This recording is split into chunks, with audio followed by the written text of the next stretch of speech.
Yo, what's going on YouTube, and welcome back to another Monster Hunter 4 Ultimate video. And in today's video, I've had a lot of requests for this one, so as promised, I always try and bring you guys the videos you want to see, and today's video is going to be a hunting basics video. Let's call it Hunting 101. Now, while I'm not going to go over absolutely everything there is to know about hunting in Monster Hunter, because let's be honest, this video would then have to be longer than the Lord of the Rings trilogy, what I am going to do is run you through some of the key things you need to know.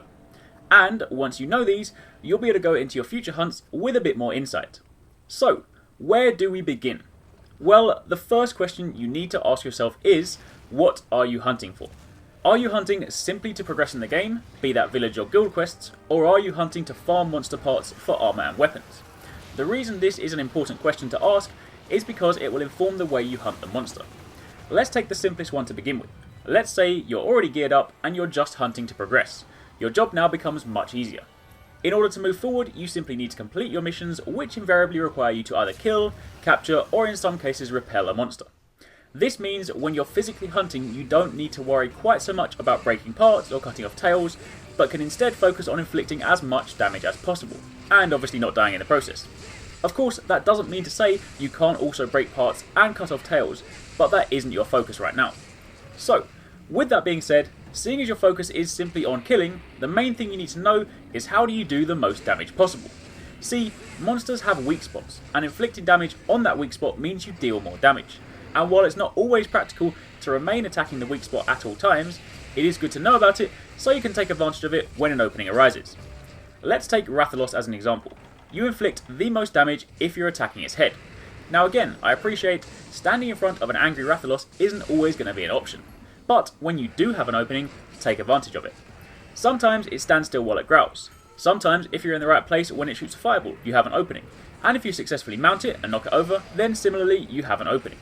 Beyond that, if you're using a melee weapon on a Rathalos, the neck and the belly are the next weakest spots. See, different monsters are vulnerable to different weapon types in different places. So again, with Rathalos, if you're using a hammer, you inflict more damage to the back than if you're using a cutting weapon. But if you're using a cutting weapon, you deal more damage to the belly than if you're using an impact weapon, for example.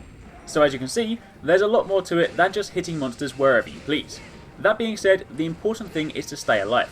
So while targeting a weak spot is important, don't do it if it means you're going to get hit.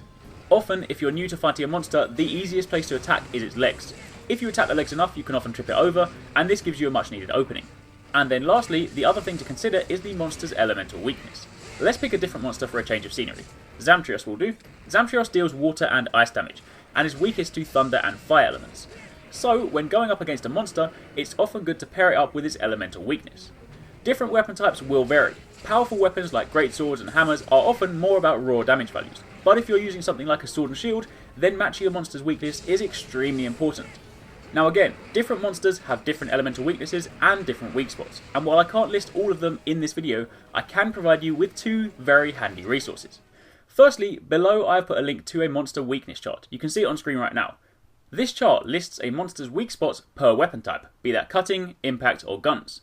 It also lists its elemental weakness, and it even says what items are effective on it. Then on top of that, in the event that the elemental weakness chart is a tad confusing, I've also left a link to the official Monster Hunter Wiki. Simply search for the monster you're looking for, and on the side of the screen it shows you the weakness.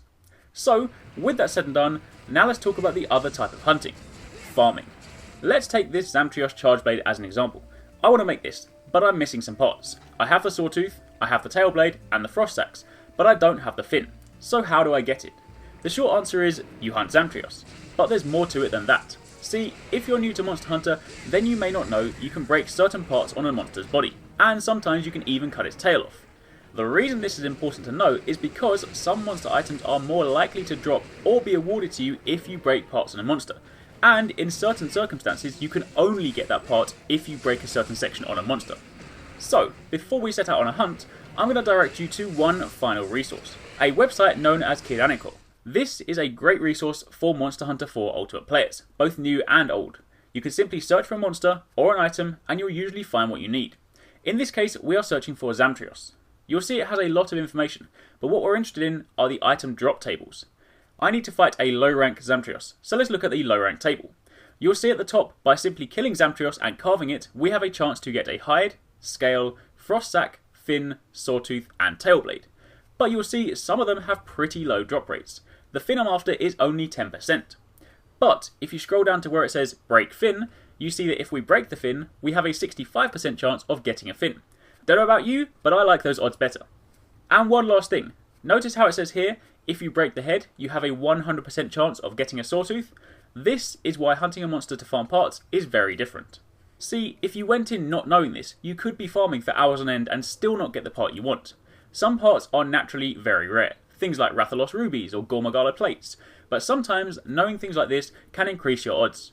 You'll also notice there is a section for capturing. Sometimes certain parts have a greater chance to drop if you capture a monster as well.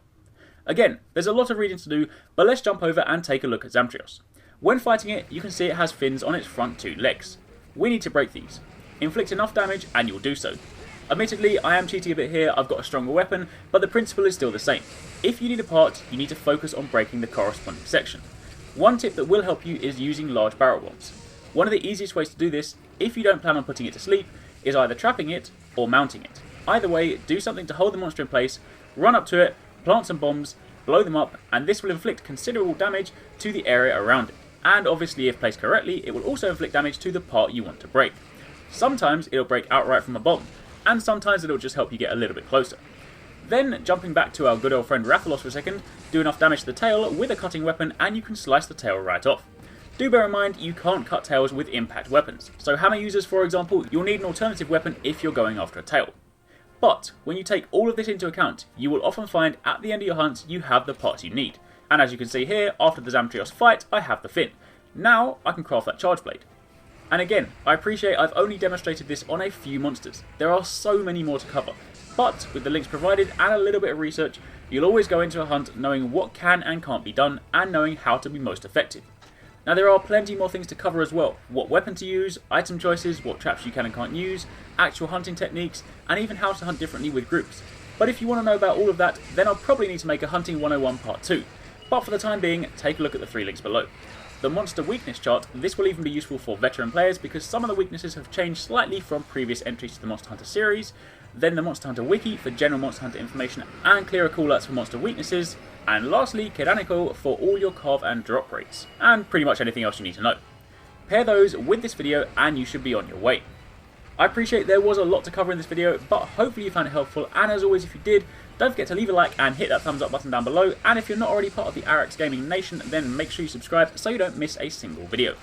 If you do have any questions about any of the topics covered in this video, or anything I may not have mentioned, then do let me know in the comments down below, or message me on Twitter and I'll do my best to answer them. But aside from that, thank you very much for watching, take it easy, catch you next time, peace out.